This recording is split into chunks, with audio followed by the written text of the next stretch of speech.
Good morning. Lovely to see almost all your faces. But your energy is beautiful to see and feel. Well, yeah, I think I will start with that.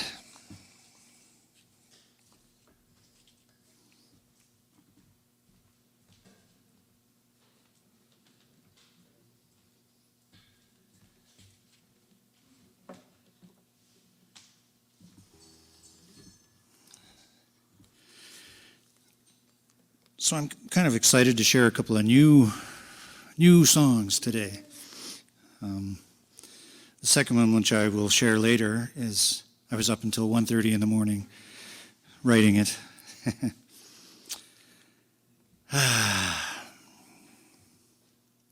So this song is called Field of Light, and it is a song that I wrote inspired by one of Rumi's poems.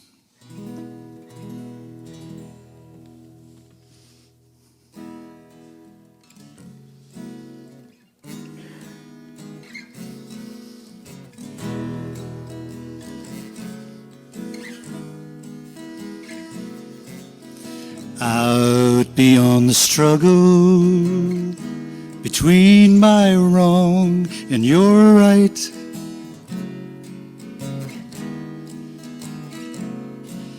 and out beyond the tangle of this long dark night,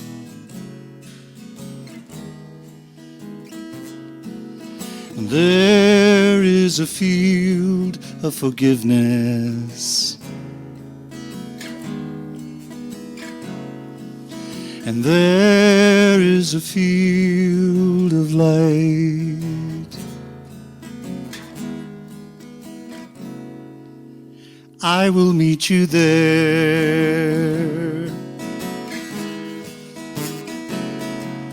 and out beyond the doorway lies your new life. It's shimmering and beckoning. It's time for you to fly.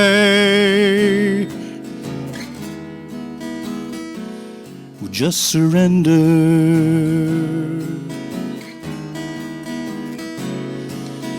I love you, I'll let you go, and may fair winds greet you wherever you go. Well, just remember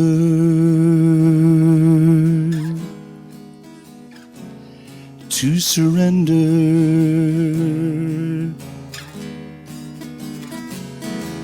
If I could take every tear that I ever made you cry, I'd turn them all into stardust as all our knots untie.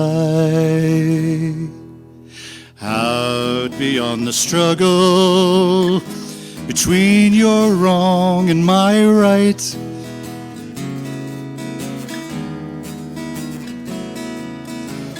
out beyond this tangle of a constant fight, there is a field of forgiveness,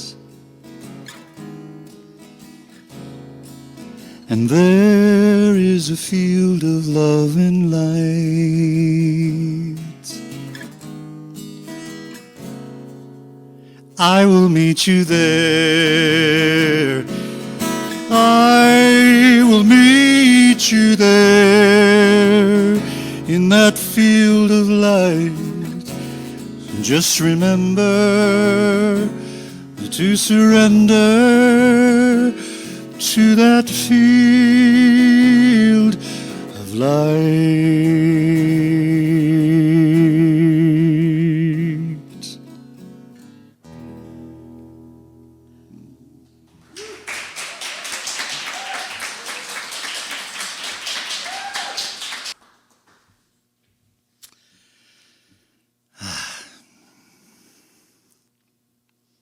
I come to this earth in a state of innocence, which soon becomes mesmerized and consumed by the onslaught of conventional knowledge and worldly affairs, which then causes me to search for that which returns me to my innocence and joy once again.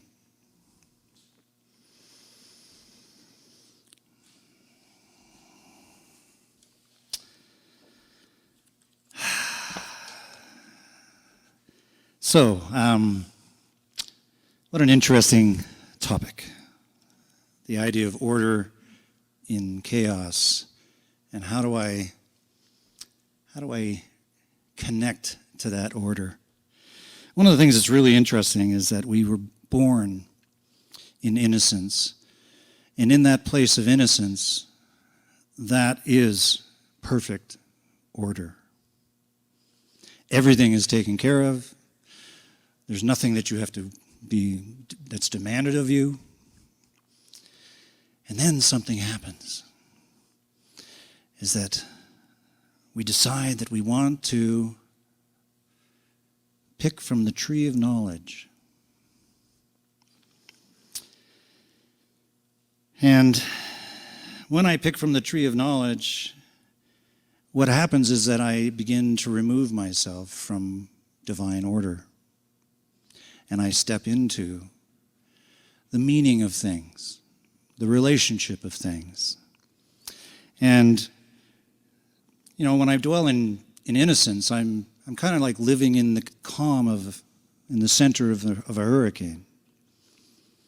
And we can definitely find that peaceful, calm, still place in the hurricane of life that's happening all around us right now.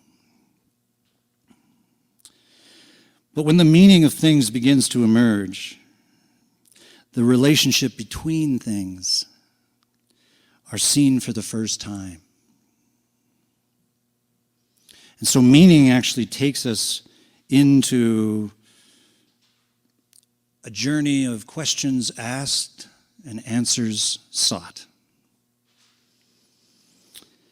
And of course, there is a restlessness that comes over the spirit in this quest. And the enormity of error as we pursue knowledge moves over the horizon like a vast shadow. Because ideas only ever approximate the truth. It's like the Zen master pointing at the moon. And he says, don't mistake my finger for the moon. So as a result, struggle emerges as the way of life. Knowledge makes us struggle. It introduces struggle into existence. And an appetite is awakened that can never actually be satisfied. And this is it's like when we think, and we think too much, and we keep on trying to satisfy something in our thinking, but it's never ever satisfied. So to pursue truth through the mind can only come from the exhaustion of knowledge. And that's where knowledge ends up serving us, is that we can pursue it to the point at which we realize it's not giving me the answer that I'm seeking, and I will come back to a still place and begin to remember myself.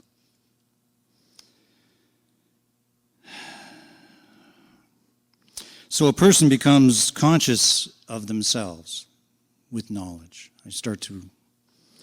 The urge to know, to understand, and to find answers it all turns inward. And every estimate of others becomes an estimate of self-value. Every judgment upon life becomes self-judgment. And the question of meaning of oneself becomes one with the meaning of life itself.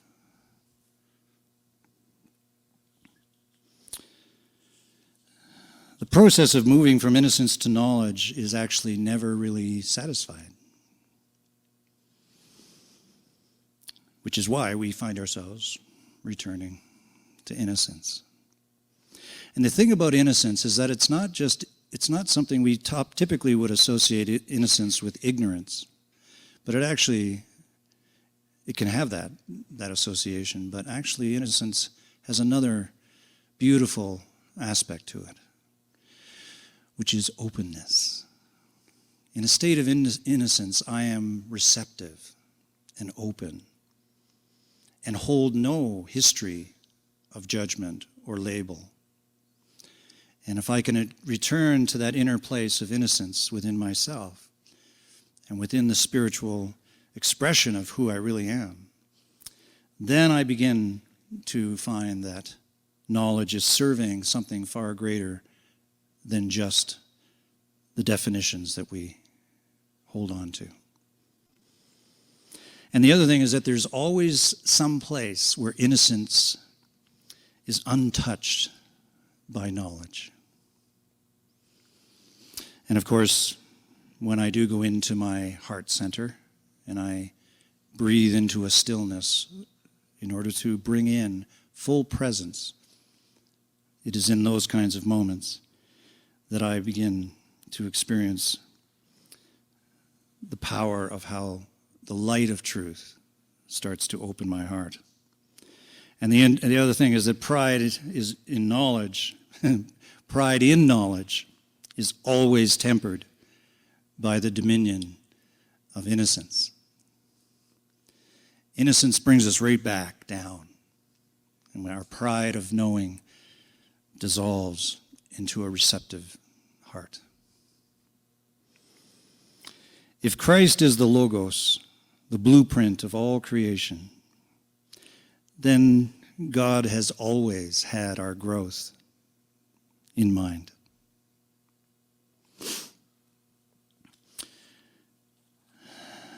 So as we step into knowledge, we start to do something that sets up our lives to go on quite the dance.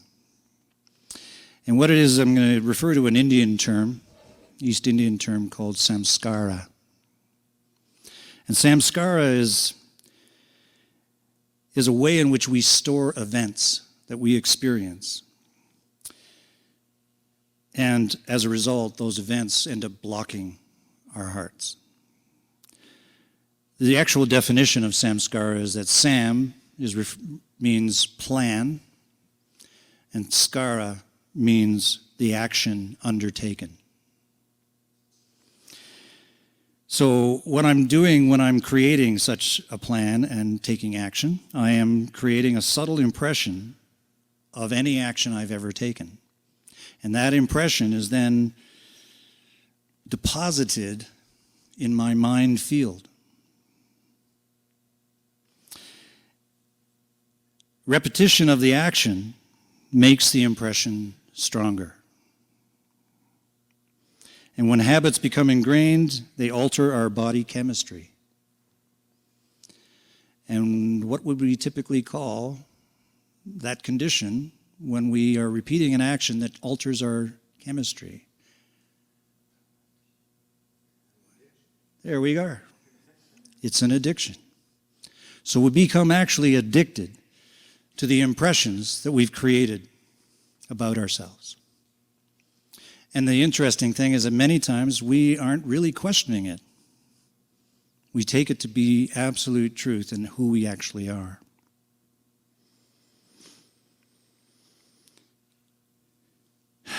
And samskaras, through this repetition of action with a plan, with an impression that gets burned into my consciousness, into my mind field, well, then samskaras become what they call vasanas.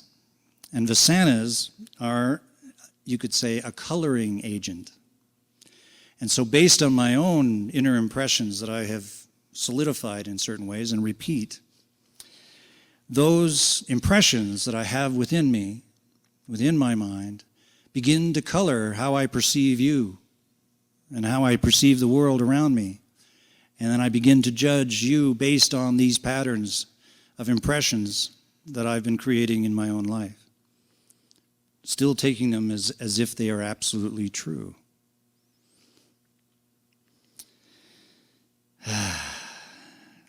So subtle impressions of past deeds will have the force of destiny. I'm sure many times we've all asked the question, what is destiny? Do I control my destiny? Well, in actual fact, while I'm asleep, I do not control my destiny. My destiny is determined by these impressions. And there's many of them that keep revolving around each other. So our minds are a warehouse of positive and negative samskaras. Just as much as we can become attached to a negative experience and then repeat it, we can become equally attached to a positive experience that we don't want to let go of. So the two things that keeps our heart closed is resistance and clinginess. So when I cling to a positive experience and say, I want that to come to me again, or I had a good relationship that ended and I keep saying, I want to have that same kind of a relationship. So I cling to something that I think is going to bring what I'm really seeking. But only when I enter a state of surrender. And what am I surrendering to? I'm surrendering to who I am. And the question becomes, who am I?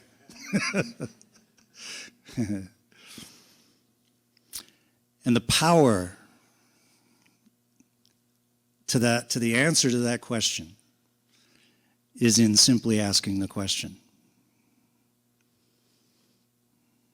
And over time, you will begin to hear something else that's speaking to you about who you are. In essence, this is a nice little. It's up to us to exercise the willpower and the determination to either dissolve the impressions that are repeating that are not serving me, or to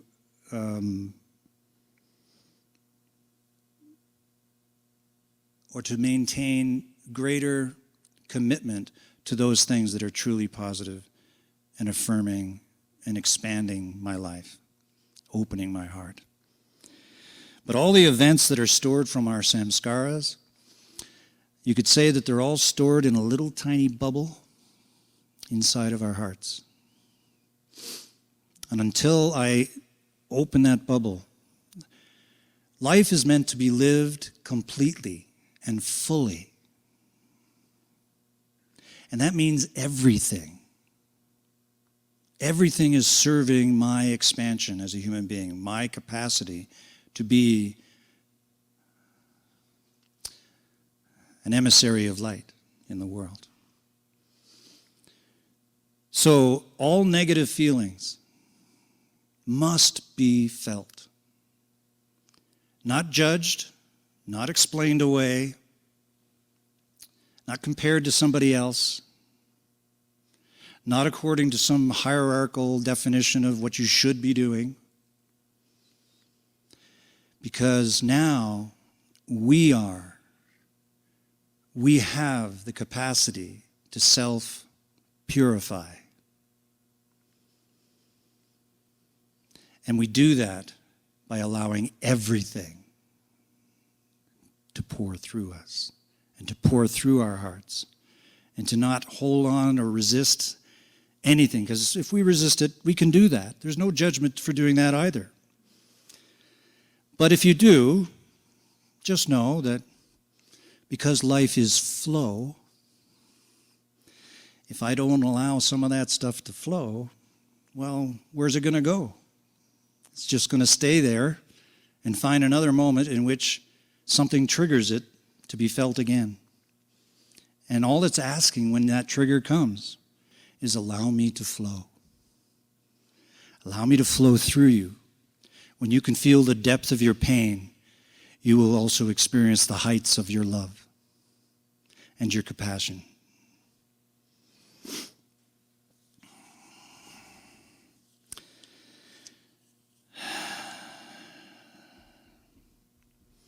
So the challenge is to be willing to experience the gift of life in its totality. And the highest state of any experience depends on how you are open in your heart.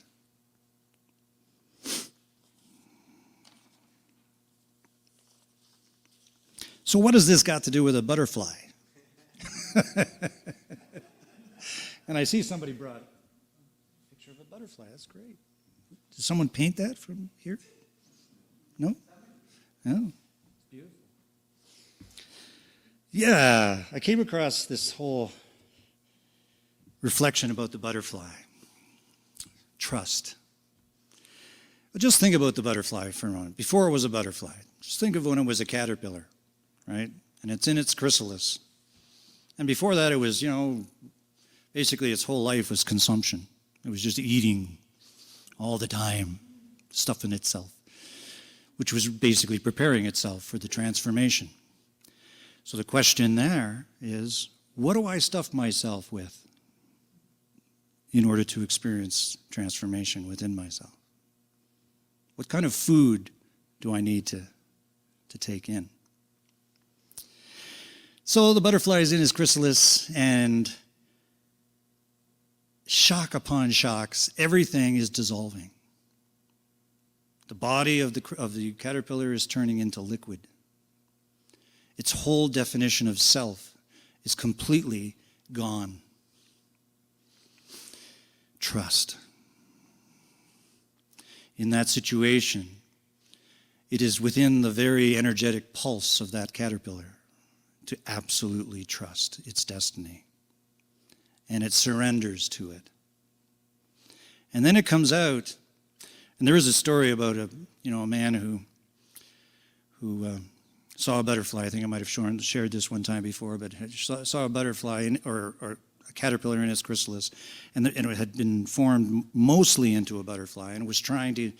He could see that it was trying to get out of its chrysalis, and he thought, good-heartedly, oh, I'll help it to get out of its chrysalis, and so he tore open the chrysalis a little bit and then, of course, the butterfly did come out. But when you looked at the butterfly, its wings were all drooped down, and it was never going to be able to fly. And so the lesson in that is that everything has its time.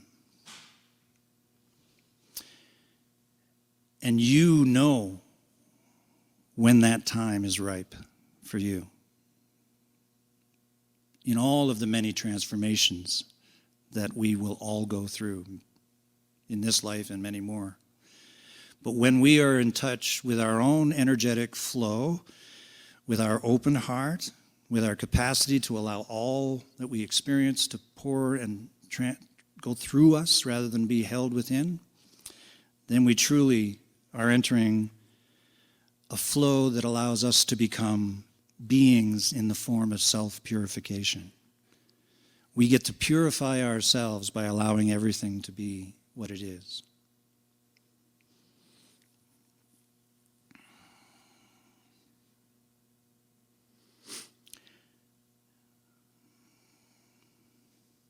Letting things go when they get stimulated lies within your power of choice.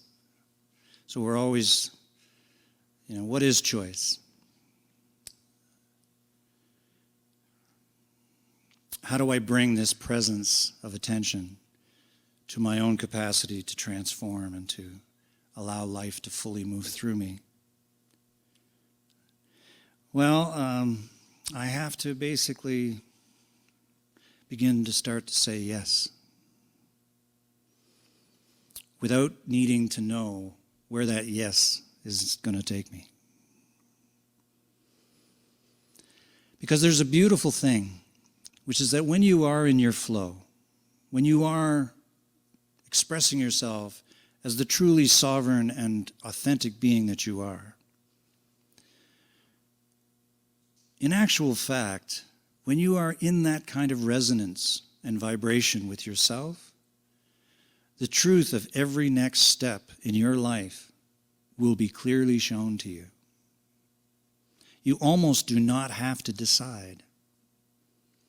Because when you're listening to yourself on this deep level, you can feel the truth of what is speaking to you.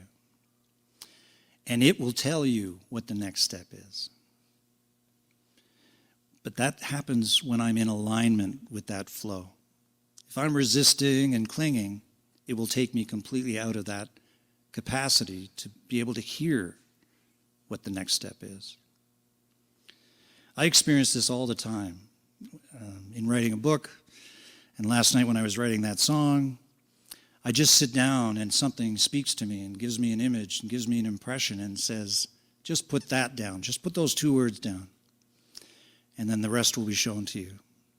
And that's exactly how many of my own creations manifest, is that I just step into the trust and life shows me exactly what's the best next step. The other thing about the butterfly, which I find absolutely fascinating, is, have you ever noticed how a butterfly flies? Yeah, it's like, it's going all over the place, right? And say it wants to go to that chair. Well, it goes all way, and then eventually it might get to the chair, right? And when I was reflecting on that, it gave me that sense that the butterfly has to remain absolutely open and receptive, and will dart at the slightest impulse that says dart here and dart there. And it may look like complete chaos to anybody who's looking at the butterfly, especially if we're so stuck in our linear thinking, right? But life is a spiral, and life returns to itself over and over and over again to teach us what we have still yet to learn from that particular pattern. So, the last thing I want to say before I conclude on this is that, how do I get to this place within myself where I can have that kind of presence of observation and awareness, where I'm not attached to what I'm observing and I'm letting it all flow through me, and listening to its teachings, to its lessons, to its comforting aspects. And there is a witness within us. So when I ask the question to myself and I say, who am I? And then I ask another question, I go, well, who's asking the question?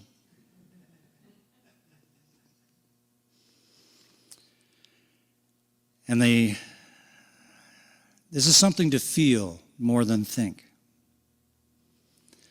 So who's asking the question? My witness is asking the question. And I get to witness my witness asking the question.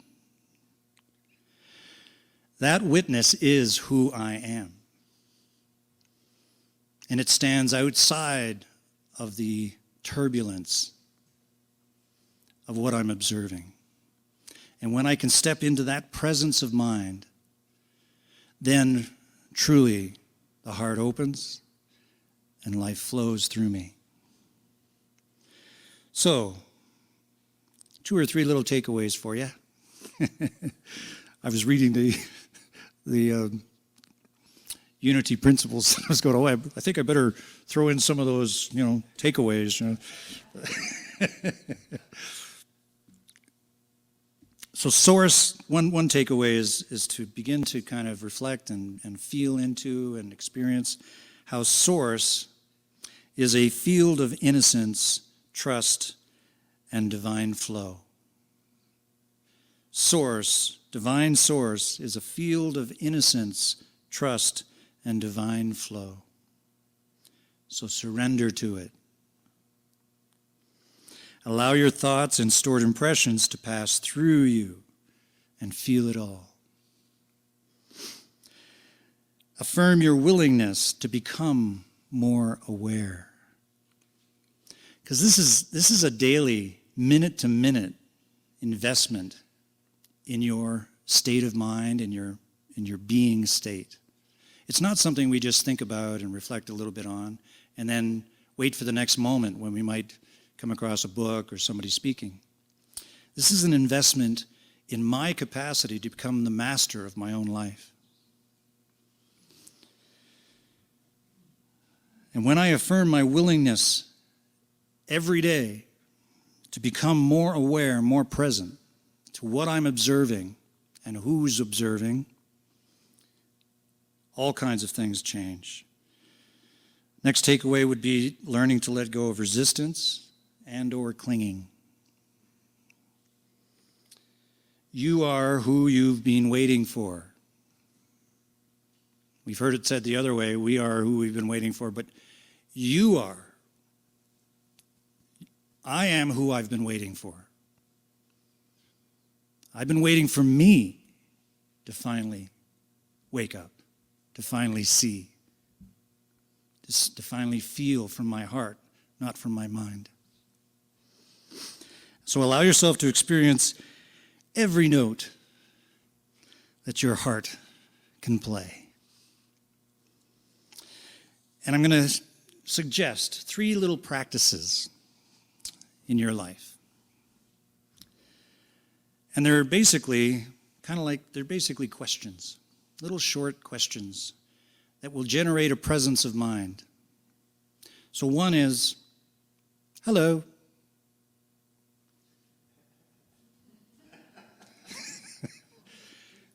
When you're going through all kinds of whatever, kerfuffles and this and that and everything else, just stop for a moment and just go, hello. Hello in there. What's going on?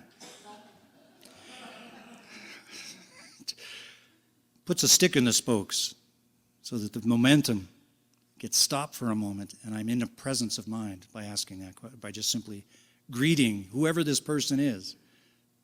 I experienced it the other day. I was in the garage, and as I was stepping out, ready to turn the light off, and I was mumbling to myself, and then I asked the question. I said, who's talking?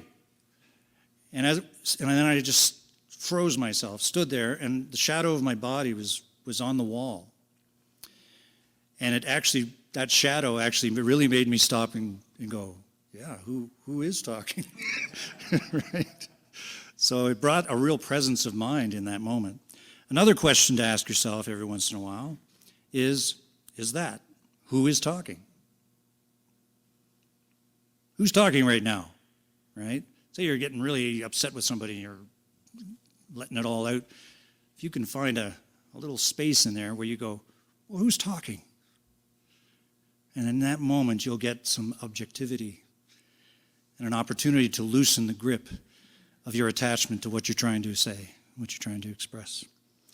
And then the last question to ask all the time is, who am I? Who am I? And feel the answer. Don't think the answer. It's staying in that feeling place, because in the heart brain is far more powerful than my intellect, my head brain.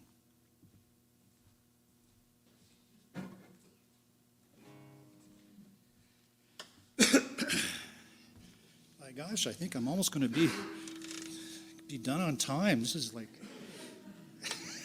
I'm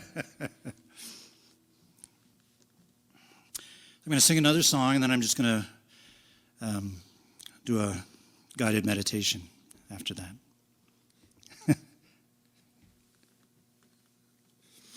So this song I was writing, I finished writing at 1:30 in the morning last night, and felt very inspired to come and bring something fresh.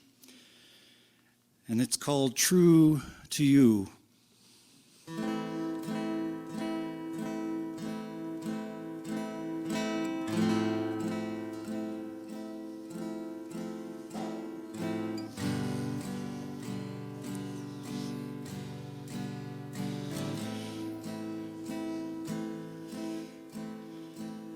Spirit and truth, love and light, these are the things that are true. True in the beginning, true through the ages, true in the here and now. I am one with everyone. I am self-illumined, and I accept just what is, held in sweet communion. Sweet spirit and truth, fearless and free, these are the things that speak to me. True from the beginning, true through the ages, true in this here and now. We are one with everyone. We are love's laughter, and we exist within one heart, now and forever after. Yes, I am one with everyone, and I am self-illumined, and I accept just what is, held in sweet communion. Yes, I accept just what is, held in sweet communion. Spirit and truth, love and light, these are the things that are true. Forever and always be true to you.